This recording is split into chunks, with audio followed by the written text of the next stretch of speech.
And the video will be uploaded to the AACEI YouTube link. Please keep your microphone muted and turn off your camera during the presentations to minimize any distractions. There will be Q&A sessions at the end. However, if you have any questions, you can type during the presentations and they'll be read at the end of the presentations.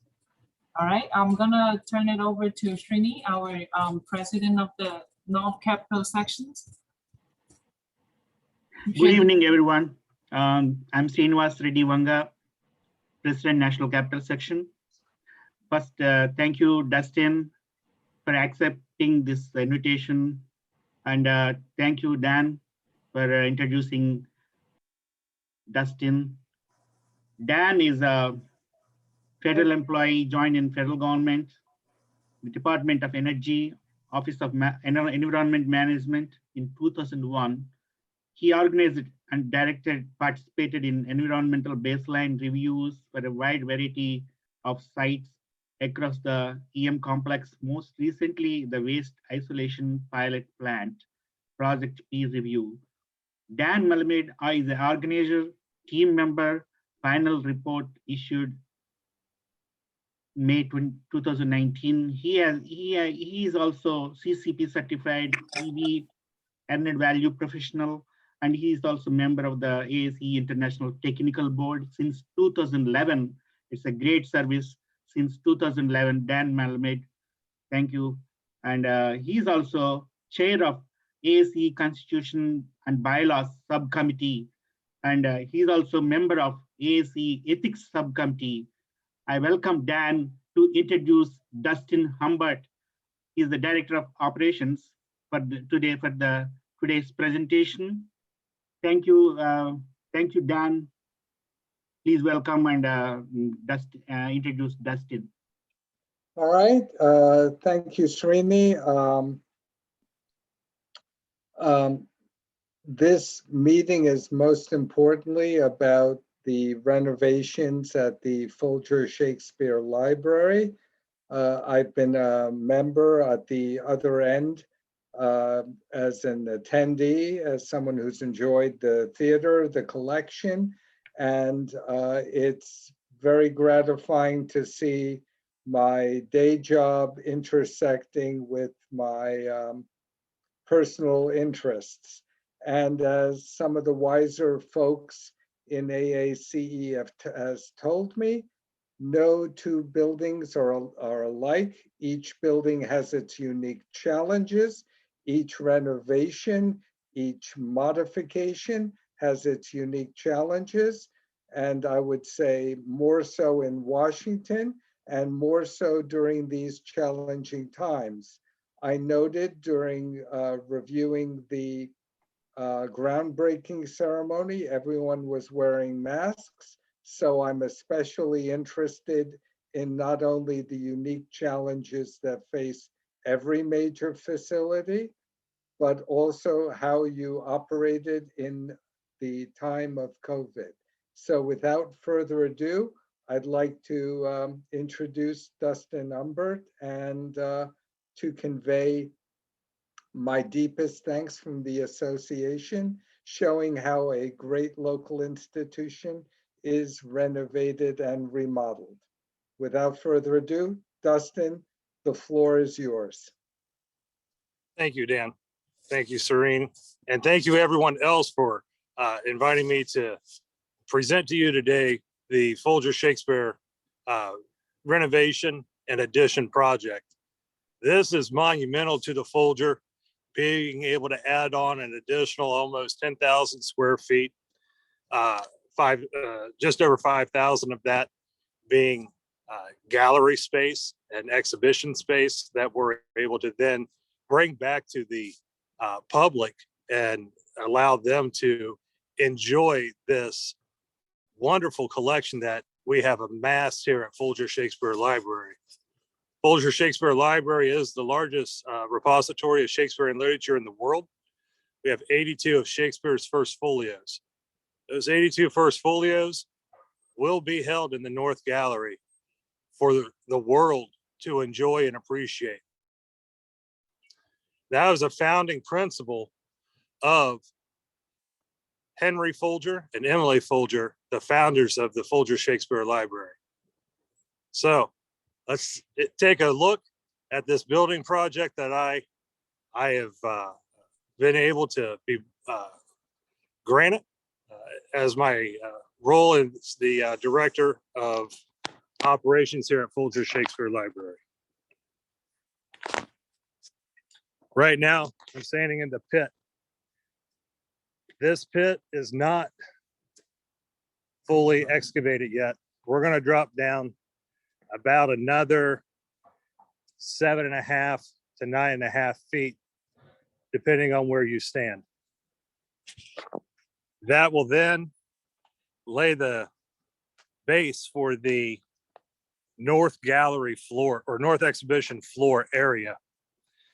In the center, which is easy to see because it's actually the second S in the word Shakespeare, which is directly under the tragedy of Julius Caesar in the bas-relief. That is the center, and that is where the north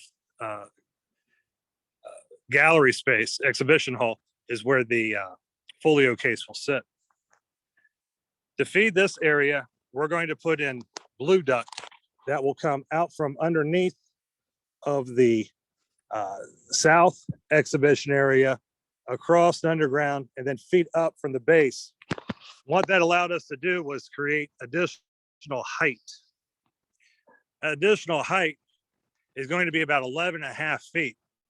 That's kind of short for an exhibition hall, but it was monumental that we have at least 11 feet in order to accommodate what we're going to do in that north hall. I don't want to give everything away. I still want people to come visit.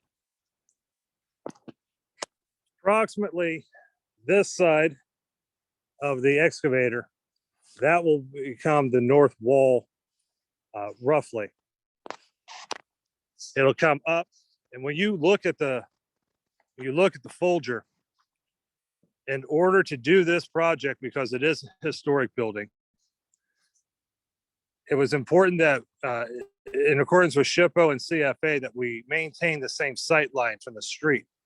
So other than being clean, the sight line will remain the same. We'll still have the two elevated areas of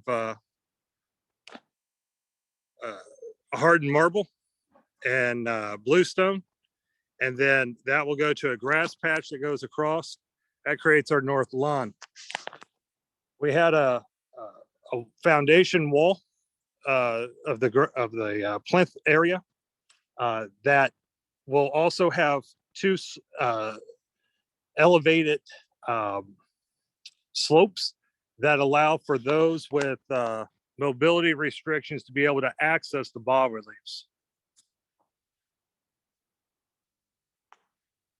And you can see that we have some L brackets sticking out here. Before I get into those, to recap at the very beginning, it was mentioned that every building project has its own uniqueness. And believe me, the Folger is no different. And I'm going to get into that specifically right now.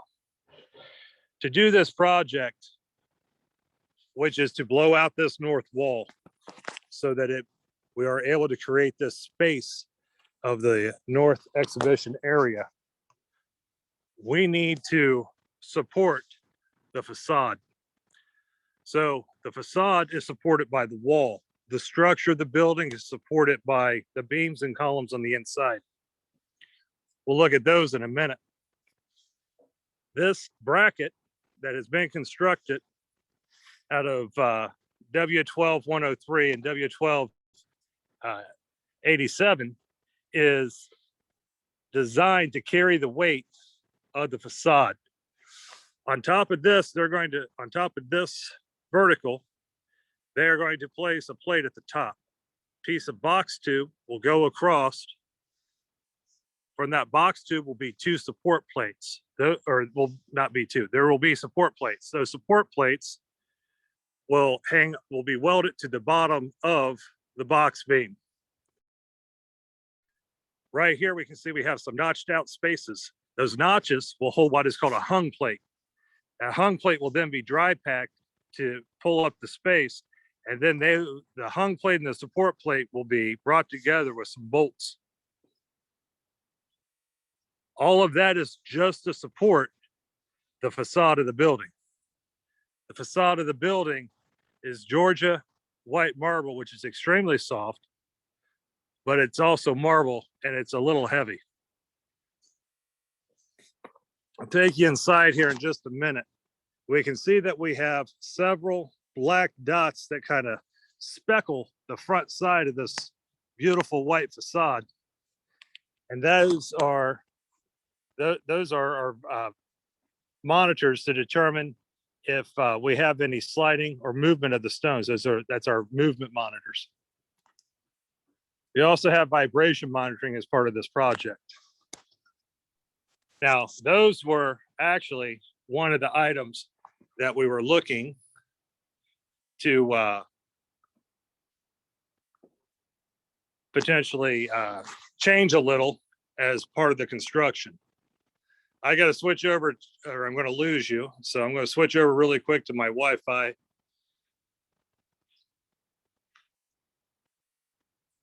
Can everyone still hear me okay?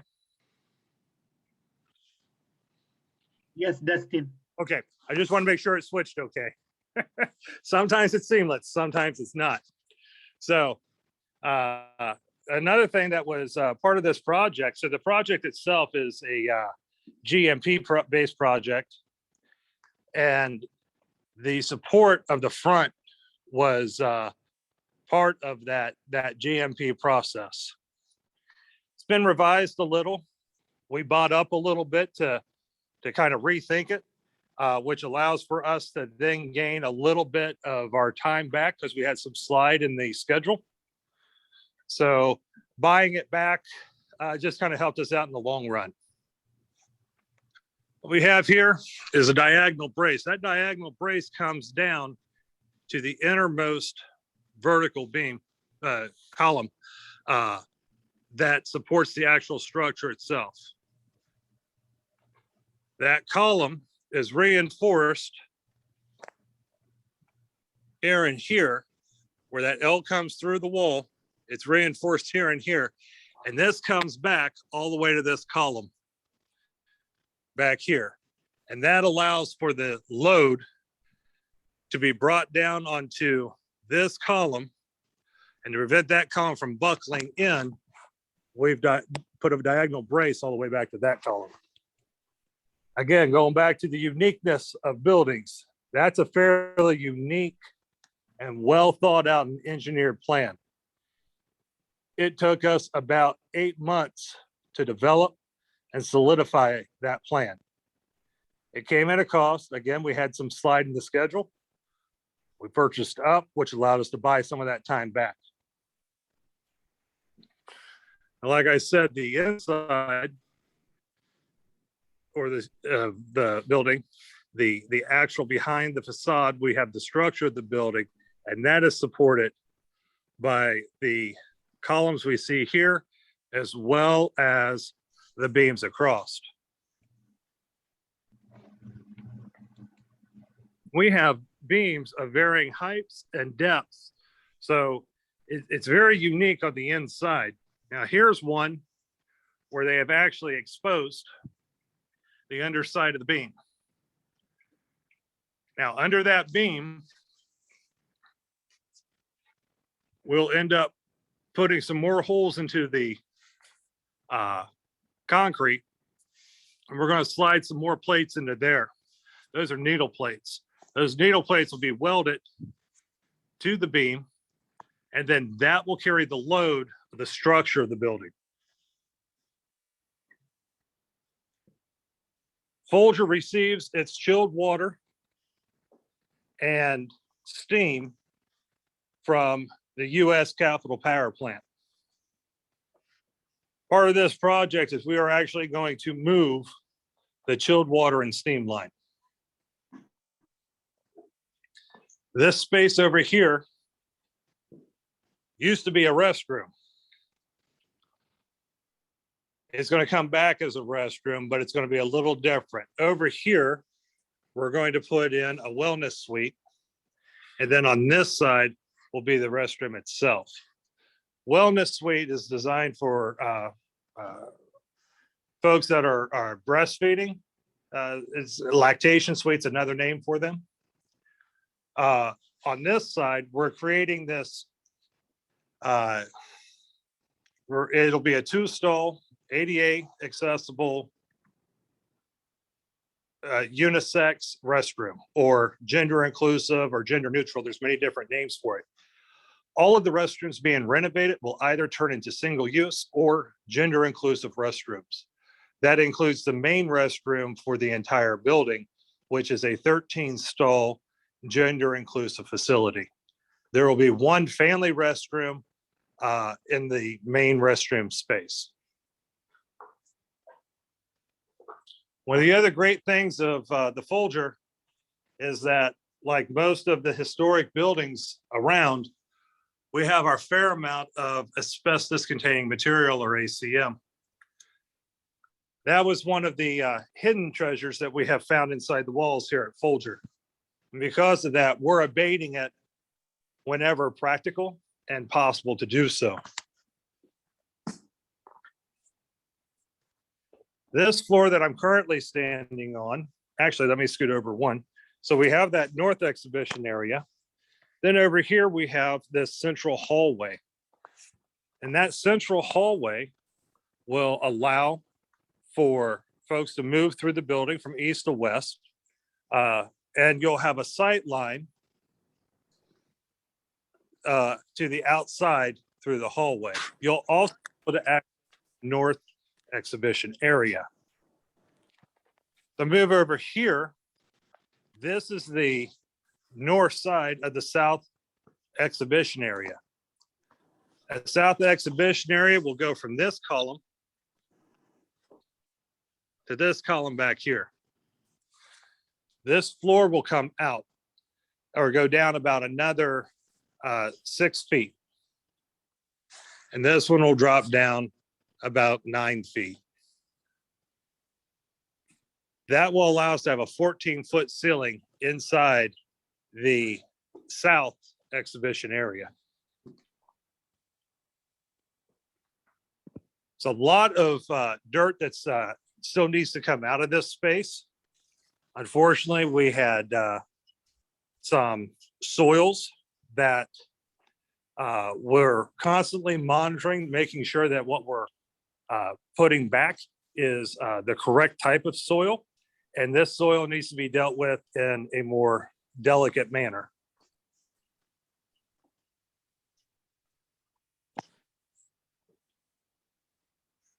Down here will be the new restroom space.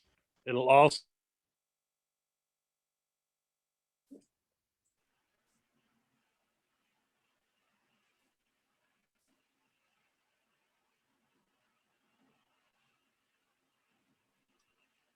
has been accessible by those with mobility limitations.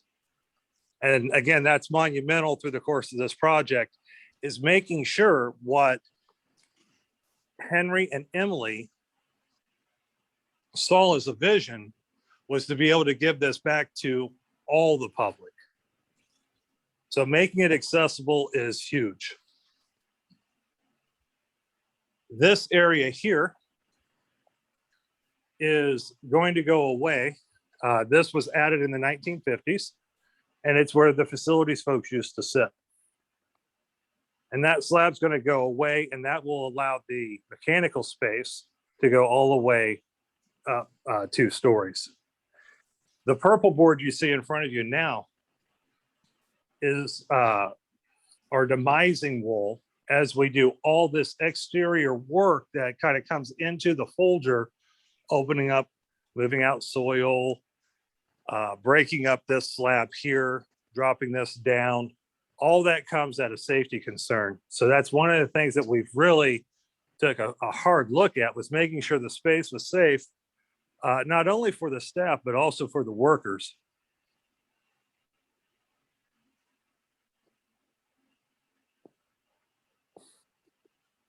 our HVAC units. Our HVAC units were a huge portion of our VE, and we ended up being able to tap into a couple more resources, and we were able to activate some of our additional alternatives that allowed us to move forward with ensuring that we could do the complete project the way we wanted to. Down here at this end, this used to be our old boardroom. This old boardroom is, well, it's gone. And one of the things that we're going to develop this space to have, first off, is a floor that is continuous all the way across. These steps will come out. This area here will actually be raised up, and it'll go over there. It'll just be one continuous level, and that will be the new mezzanine level. The level that the galleries are on is the entry level. This mezzanine level, starting specifically at this column here to that wall down there, is our new education lab. And that is a significant amount of space for an education lab. It is almost as wide as our south exhibition space. And it will go from this column to the other side of this wall. This wall gets moved out about 18 inches once they take down the demising wall and put up the permanent wall. And it'll be approximately 18 feet, I believe it is, wide. We are going to create inside the Folger an acclimation space for incoming materials. Those incoming materials need a chance to kind of acclimate, as we do with wood flooring, well, any type of flooring, and other materials that we use through construction. Library work, artwork, loan materials, they have the same type of acclimation process. So it's really just to acclimatize the materials. This education lab will be dividable, and it'll have a sliding partition that will allow us to divide into two separate spaces. Both spaces will have the double door, and at the east end, which is the end I'm walking towards down here, will actually be a double sink. That double sink will allow for folks to be able to wash up after doing some of the more messier activities like watercolors, engagements with the ink press. Sometimes we pull that out for our youth groups as well as our adult groups, because everyone loves to play in the ink, which is always a fun time for the facilities folks. And it allows, again, it just allows them to be able to stay in the same space, not have to walk clear through the facility, maybe touching a whole bunch of items along their way in order to wash their hands. This area, again, we have a men's room. This men's room is going to get demolished. The closet here, as well as this drinking fountain, those all go away. And this becomes a single-use ADA compliant restroom to support specifically the education lab itself. Going back a little further, we are going to have this space, which is going to be great for those of us who like to walk, let's say from the Navy Yard up here to the Folger from the metro station on these hot summer days. This is the new shower room. This is the Folger staff shower facility. It is a roll-in shower, so it's ADA compliant, and it will allow as a single-use shower facility for local commuters or those that need to take a shower during the day to be able to do so. On the back side here, we will have a dual drinking fountain and a bottle fill station. This used to be a female restroom. The female restroom will become a dual stall, again, ADA compliant facility restroom, gender inclusive. We're going to put in a new emergency exit door here, and this will be the emergency egress path.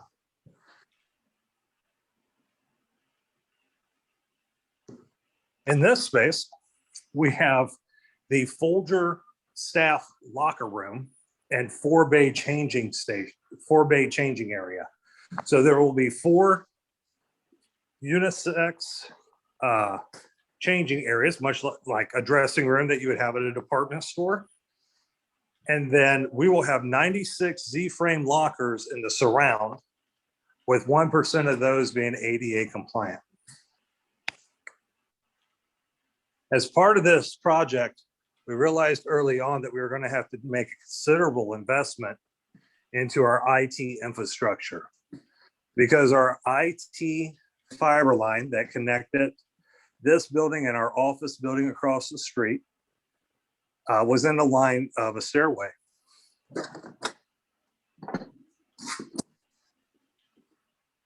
That stairway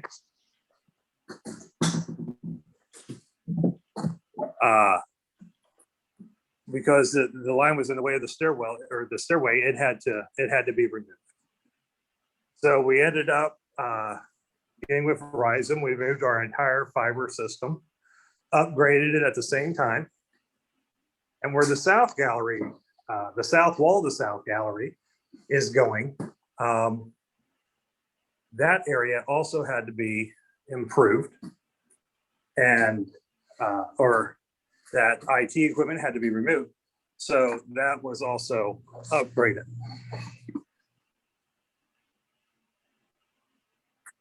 Moving through the reading room area.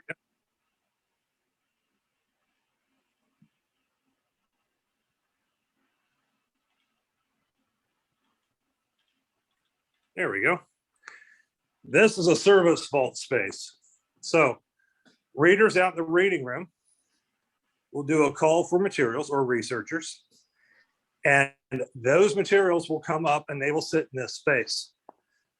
We're redesigning the HVAC system in this space to meet the ability to do permanent climate conditioning, meaning that we can maintain an RH of 35%, and a temperature of 50 degrees. Now that's its maximum ability. That's not what we would set it at normally for collection storage. Our collection folks and our conservators are deeply involved in this work and are guiding us along the way. This area is the former bond reading room. It is still referred to as the bond reading room. As you can see the plaque up there, it was dedicated to Theodora and William Bond as their memorial reading room. And we're not changing the name of it. Not necessarily a reading room, but it will become a collection focused workspace. So the collection staff will utilize this space in an open floor plan. At the end, you will have 2 offices for collection staff members. And here at the west end, we have a new conference suite.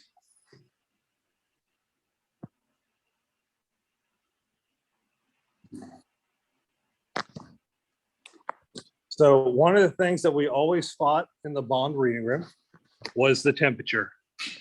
And we have done some considerable upgrades to our HVAC system in order to meet the requirements and needs of both our stake and shareholders. We're going into here with an ACT centered ceiling grid with a higher end ACT to where it has a higher acoustic rating, so that we do not get the reverberation from such a large space. This will be a 1.5 door opening down here. We have a window or a side light here, and we have another door here. Another one of the big things that we're doing as part of this project as many of you know that work in historic buildings, fire suppression is always like the hardest thing to bring into a historic area of the finishes. We can see up here that fire suppression is a very large portion of this project also. The current building is only has fire suppression through approximately 10% of it. Post-construction, we will be upwards of 70%. And we're taking 3 spaces that were I can't say were currently, that were protected by halon, and we are upgrading those to a Novec 1230 system.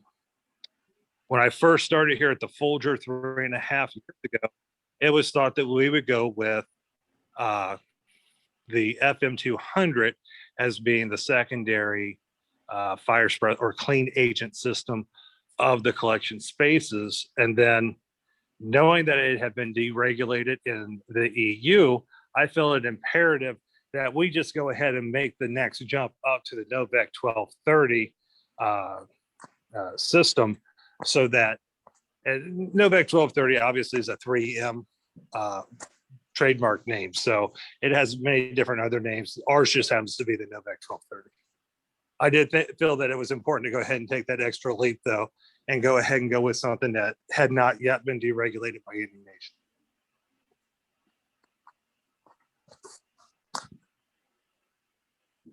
This will be a back of the house space, also emergency egress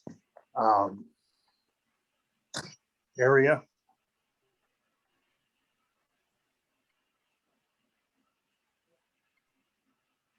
Where now you see the alleyway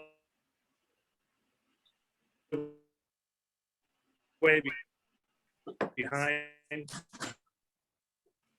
this stairwell at every floor of the, and that point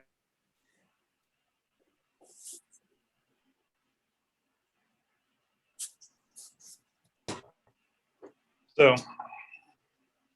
what we're moving through now will be the emergency exit. This area used to be the Shakespeare Gallery out here for those who had visited. And then this was a concession hallway back here that no one could access unless you worked here. So we tore down all the walls, and we are now turning it into 3 restrooms. 2 are ADA compliant, and 1, we just didn't have the space to make it ADA compliant. So our theater goers had 1 restroom that was ADA compliant previously. Moving forward, we will have 2 ADA restrooms immediately adjacent to the theater, plus an additional restroom. And that is huge. Moving into the theater, and you can see that storage is quite the premium here at the Folger at this point. We are taking advantage of every possible, sorry, turn the lights off, space, nook, and cranny that we can possibly grab a hold of for storage. So this is the theater. And this is the regular stage setup. Sometimes we do theater in the round where they actually build the stage out here in the center area. And we have that balcony area that I spoke about previously. The elevator will actually be right behind the wall that says the play's the thing, and it will go up here and then exit out onto that level. We are going to change as part of this project, the entire HVAC system of this theater. Currently, it's devised in an east-west configuration. That was fairly normal for the time that it was installed. But as we know, things progress. And one of the things that progressed is under-seat heating and cooling. Now, anyone who sat in this chair previously, right here, could actually feel their hair move during a performance. and they froze. I got cold sitting in this chair. I do not get cold easily. But we are going to take that away from the visitor experience, and we're actually going to put holes under a majority of the seats here in the orchestra pit, as well as up on each of the wings and the platform seating in the back. And that will help cool from underneath. We are then also going to do backstage, front stage, and house on the balcony level HVAC work that will allow for each of those to be zoned into 3 separate zones so that they can all be controlled to give not only the audience a better experience in the theater, but those that have worked so hard to put on this performance from feeling the strain from all these hot lights coming at them during the performance. And that is going to greatly enhance our visitorship experience. And it will also encourage the actors and actresses to feel supported in the work that they're doing. Restrooms. Everyone loves to look at restrooms.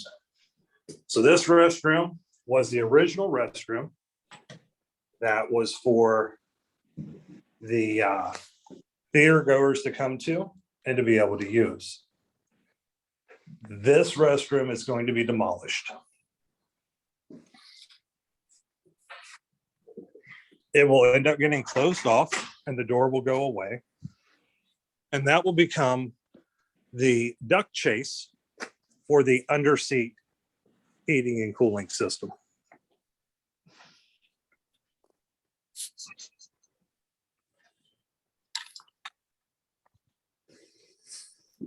This was the Anne Hathaway staircase that brought you up to the theater level.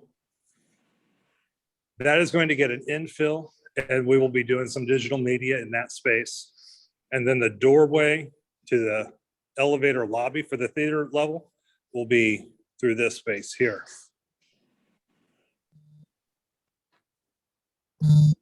Here will be the elevator exit coming out onto this landing for this level. And that is the one that takes you all the way to the balcony. Here we have the current Gilbane field office. We actually put them inside our building because I hope everyone is sitting down. Space on Capitol Hill is quite the premium. So we ran out of yardage to put them outside. So we put them inside the building and we keep moving them from time to time just to keep them lively. And this will become the new grand staircase from the entry level up to the theater on the east side of the building. Puck is actually protected. The original Puck is protected by this wooden structure here at the lobby of the theater.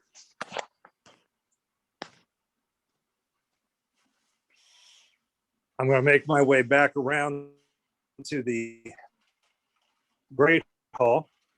Unfortunately, the one exit that, or the one entry we had into the Great Hall, over here, we had to sheet up with some plastic.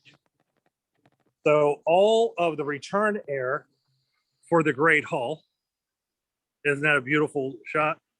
All the return air for this level specifically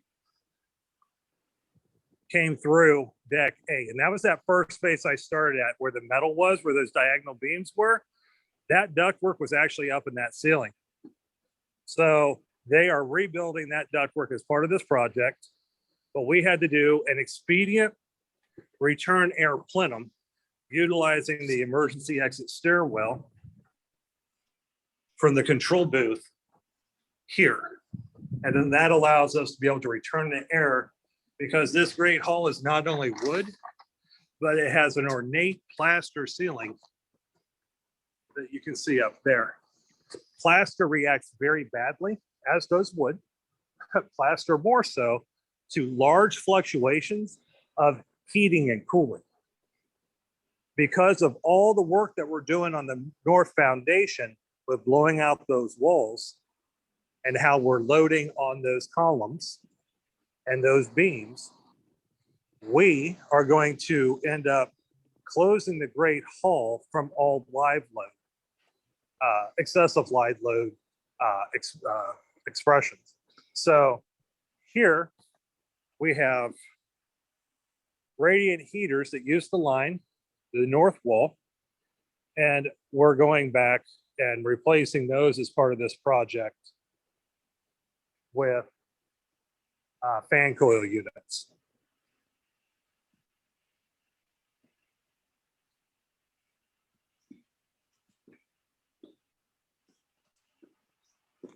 I guess I should have spoken longer. Sorry about the awkward silence as I make my way to the other end of the hall.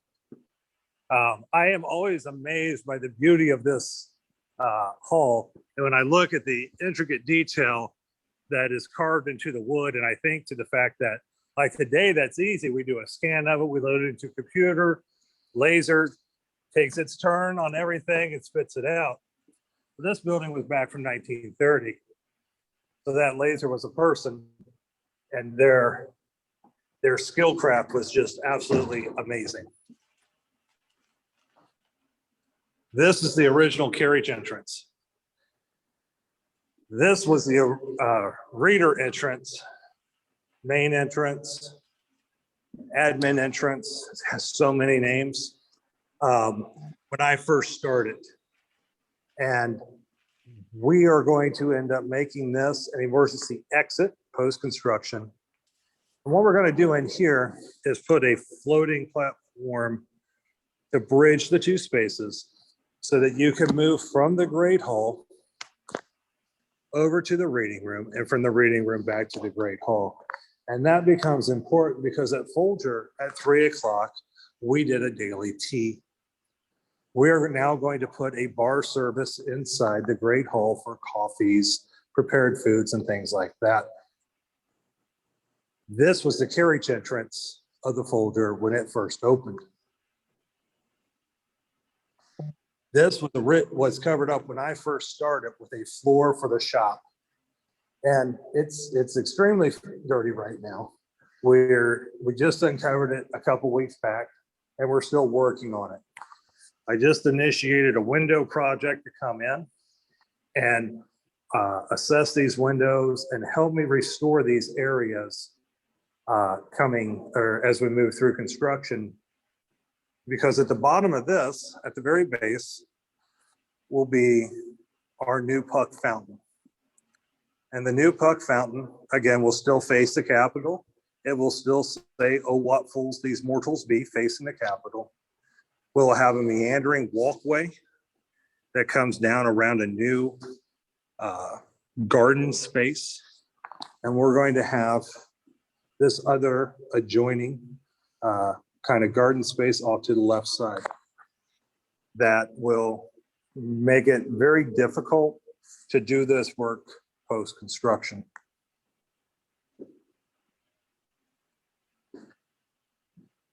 This area here, the carriage entrance, will be accessible to visitors. And they will be able to see, hoping it comes through clear for you, because I can see it at the very top, which is Lady Freedom at the top of the Capitol building in the background. We're gonna have like a little sitting area over here is what we're picturing right now. This stuff all goes away. This was the first responder panel. It will get moved down to the main entrance or to the new fire response area. And then this is an administrative hallway. It was and will be post-construction.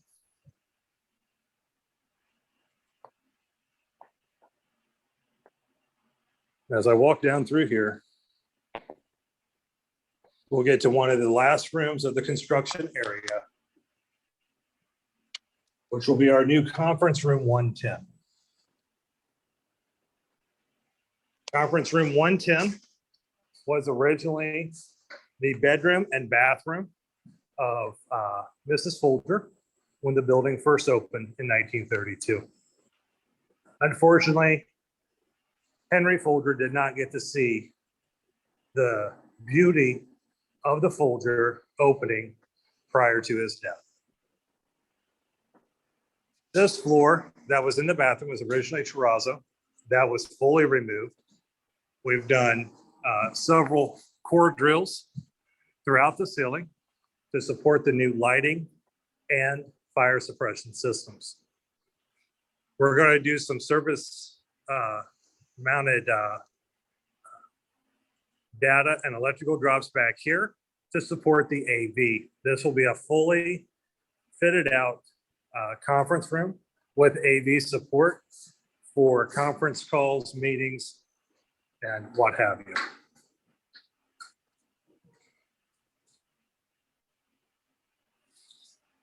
So I have talked a lot, and I am going to say that we are probably at the point where I am able to take some questions.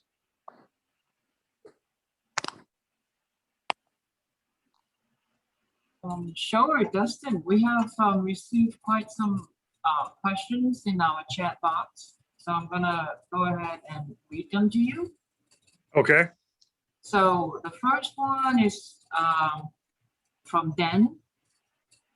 As you stated, the Folger Library project requires hardened marble as well as other types of marble. Has the availability and cost of this fine building material been fully accounted for in original estimate, or has this material cost more than expected? So we decided to VE the marble. That's a great question, Dan. We did decide to VE the marble, and the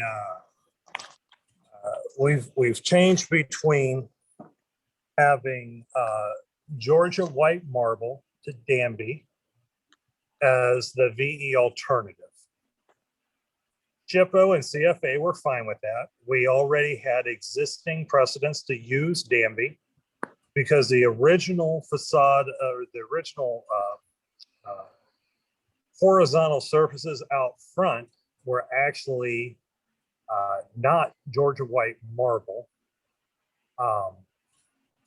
And I forget, so we have a historic preservationist consultant from MTFA, Amanda Edwards, who is consulting on the project. And I apologize, I do not remember what she said the original marble was, where it was from.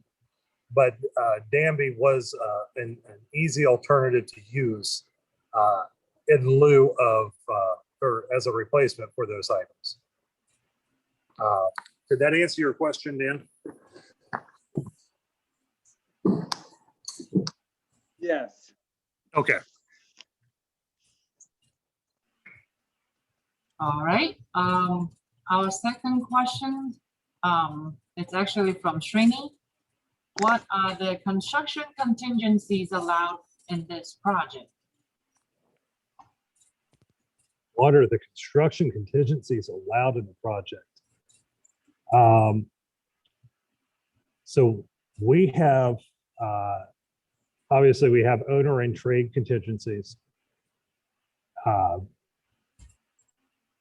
And there's an equal share of both scattered throughout the GMP. I would have to look at the document to tell you a more in-depth answer to that one. I'm not sure what level of detail you're looking for on that one, though.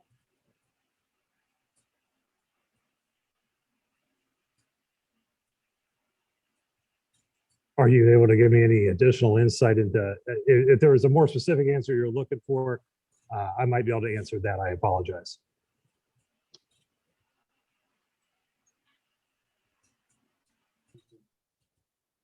Altogether for contingency, we carried approximately 8%, which was, that was a little lighter than what I wanted. We ended up going back to the board and we've now bumped that to about 11%.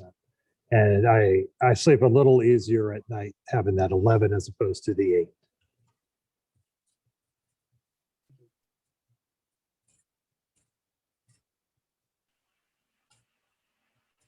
All right. The next questions, I guess, also from Srini too. For structural steel beams, columns, did you provide fireproofing, new and existing?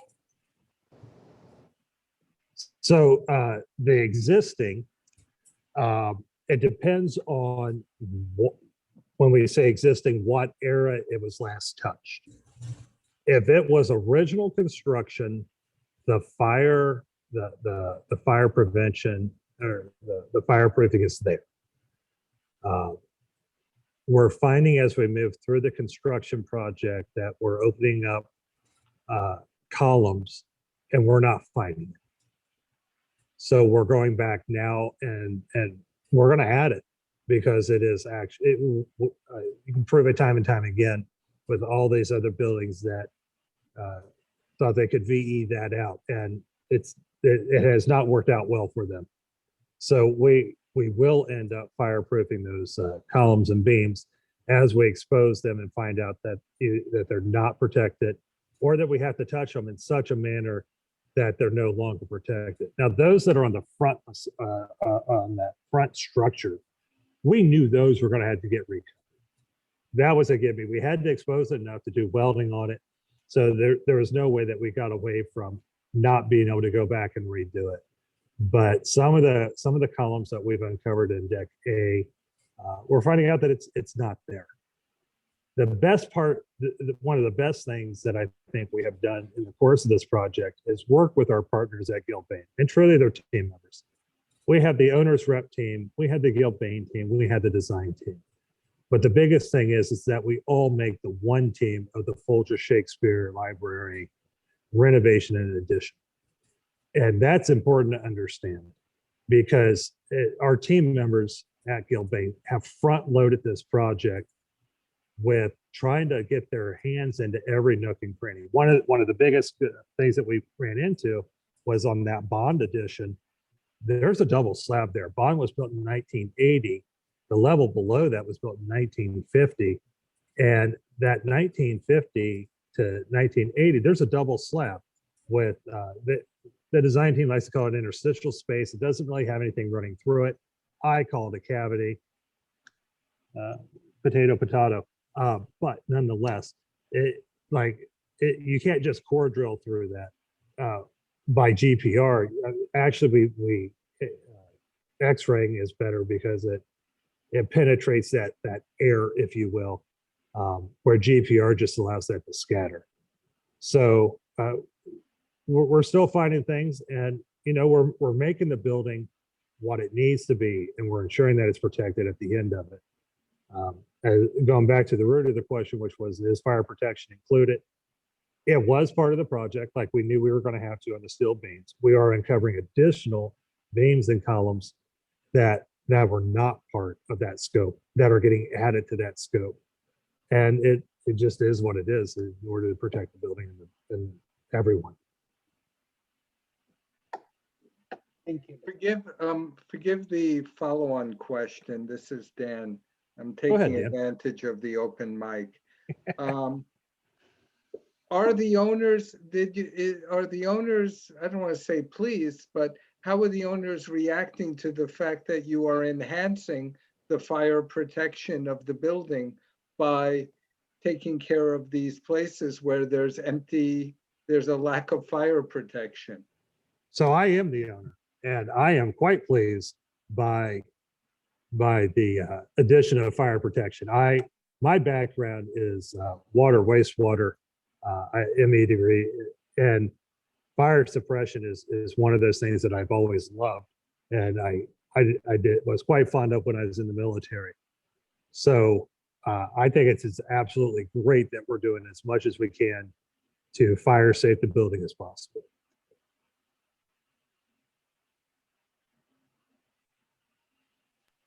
Thanks.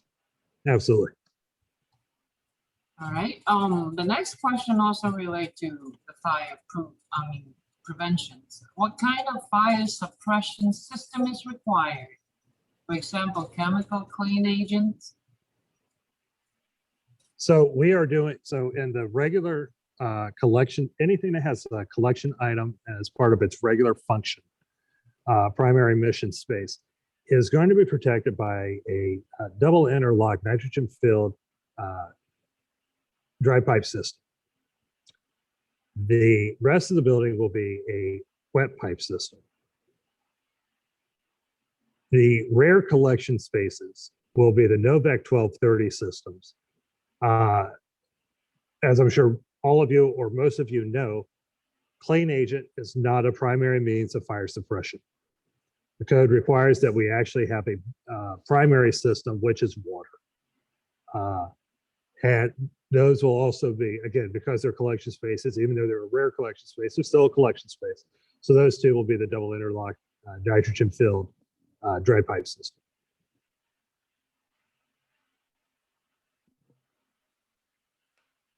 And our building is actually an FM, one of our insurers insure. So we're insured by 5 colleges, and 5 colleges is insured by FM Global. So FM Global has their thumb on this project also. I actually have our local FM Global representative, Matt Binfer.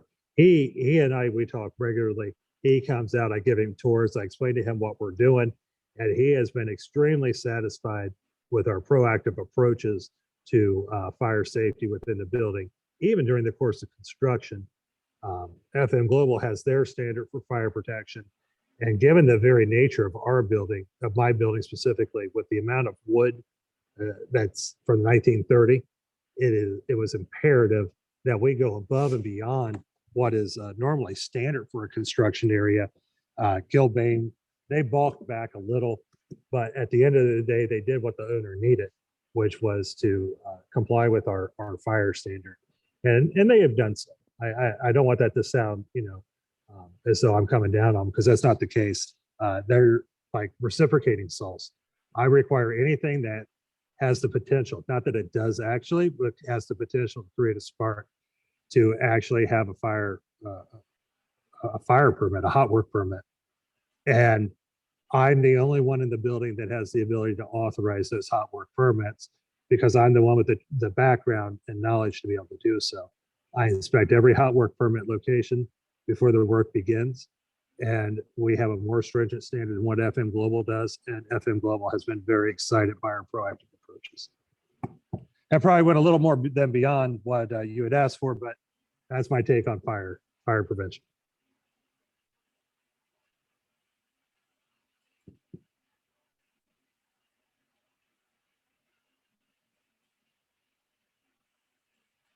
Is there another question?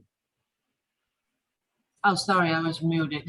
The next one is due to complexity involved in this project, is there phase-wise construction allowed in this project?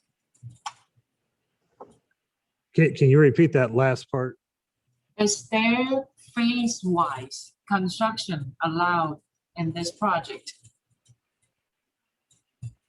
So is different phasing? Yeah, so we do have, we are working through phasing plans, mainly surrounding shutdowns of the building. So we have to shut down some routes of what we consider to be routes of entry and egress to and from the building.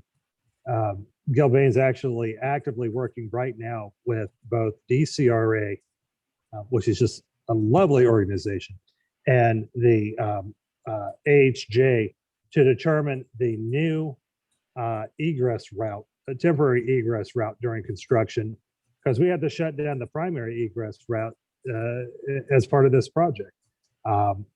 There's that restroom that I showed you that was going to just off of where the diagonal beams were. That actually gets ripped apart because we have to do a wall there that requires a footer. And that footer is going to require us to take out the bottom landing of our historic stair. So we had to underpin the stair, rip out that concrete, excavate that area, doing a step back of 1-to-1. Hopefully not having to do the step back of 1.5-to-1, because that would be that would be bad. because it would just take us deeper into the building, into areas that we didn't foresee actually getting touched by construction. But that's a very long way of saying that the fire egress paths are still being evaluated as the course of this project. All right. Well, we're getting a lot of questions. Yeah. That's a good Okay. sign of a very good presentation. So our next question is, can you share the project cost and the duration of the constructions? And when will guests return to enjoy a play? So enjoying a play, that's on the programming side of the house. That's a little bit out of my wheelhouse. I will say that you can enjoy a play right now by Folger, because we have Folger on the road. And if you go to folger.edu, you can look at our show schedule and you can determine where those shows are and how you can go see one of them. Back here at the Folger, that I think is still being worked out. I do not feel comfortable talking about it because I do not have the ins and outs, and it's not really part of my standard wheelhouse. So I would hate to talk off the cuff. So I apologize for skirting that question, and hopefully you don't look down on me for that. As for the project cost itself, overall project cost, all in with all the FF&Es and owner controlled construction activities, because we have some other things that we're doing during the course of this construction, such as in the theater, we're going to redo the entire light rail. Well, we're not giving that to Gilbane. That's actually one of the projects that falls within my facilities folks' lap. We're doing compact shelving. That's going to be a project that's managed by the facility folks here at Folger in consort with the collection folks. We do have quite a few of these little projects that are kind of kicking up and driving forward. The overall schedule, originally we were supposed to get COO roughly December of 2023. The last schedule showed that now being at the end of February 2024, which is quite the slide. So we're evaluating that with our, you know what, I'm sorry.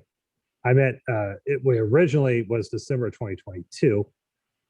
It is now showing December of 2023 as far, or February of 2023, getting our CFO.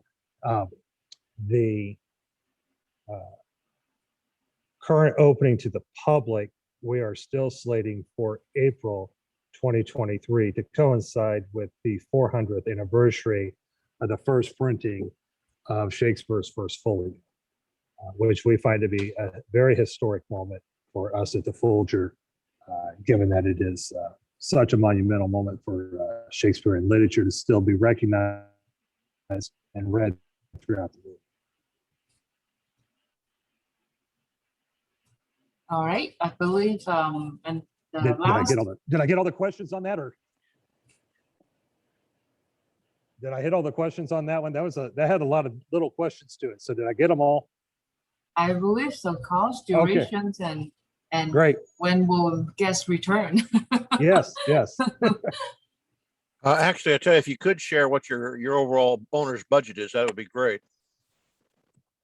I would have to pull that number. I believe that the GMP was sitting right at about yeah, I'd have to pull that number. I don't know that I want to talk off the cuff. Oh, of sure, no that problem. one without No problem. looking. I'm sorry. No, not a problem.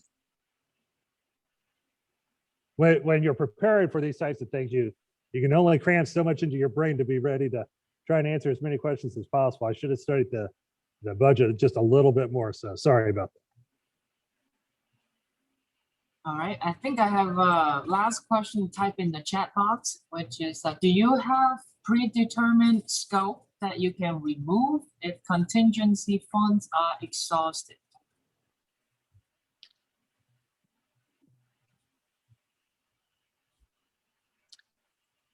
So we do not feel that our contingency fund is going to be exhausted.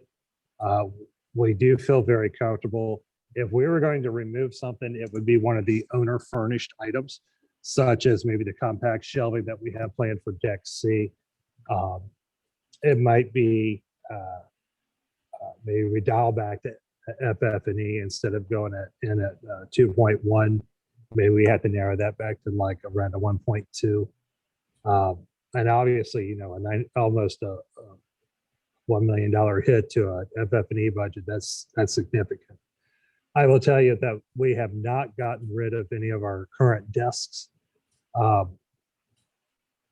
want to make sure that we are sitting as comfortable as I feel we are at this point before I get rid of that furniture, and renting a storage unit for 3 months or 8 months or 2 years is much cheaper than trying to find a replacement a full office of replacement furniture. So that's kind of how we're gaming it at this point. And I don't see that game changing until I have signed contracts in hand.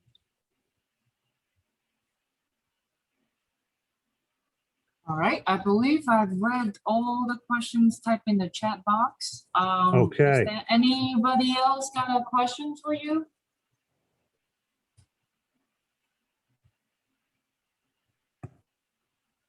All right, if not, I'm gonna hand it over to Jill, our vice president, to do the closing marks. Again, I just want to quickly say thank you to everyone for joining on today's tour. I really do appreciate you all joining. I really appreciate the invitation, the chance to talk about the Folger. Unfortunately, I need to drop off because I do have an HVAC unit that died just before this meeting, and my HVAC specialist is pinging me left and right. So I need to go help her with this HVAC outage. Thank you all very much. Please take care and be safe out there. Thank you, Dustin. Thank you, Dustin. Absolutely. Jill, our vice president will do the closing remarks. Okay, well, I was going to thank Dustin. He left. Also want to thank Dan for helping set this up. Dan, nice to see you. Sorry I was a few minutes late getting in. But yeah, thank you everyone for attending. I hope you learned a lot. I thought that was kind of a neat presentation to kind of see the Folger without actually having to go. I mean, it would have been nice to all be there, but it's a good way to do it safely. So thank you everyone for attending. We look forward to seeing you at our next meeting, and any final questions, let us know. Thank you. Thank you, Jill. Thank you, Jan. Thank you, everyone, for attending this meeting. Quite a final point, since this meeting is being recorded, please forward or post on the website where we can access the recording of this meeting.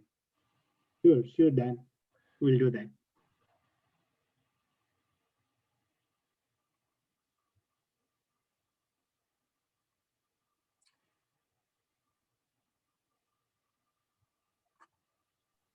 Is there anything else? Thank you. Thank you.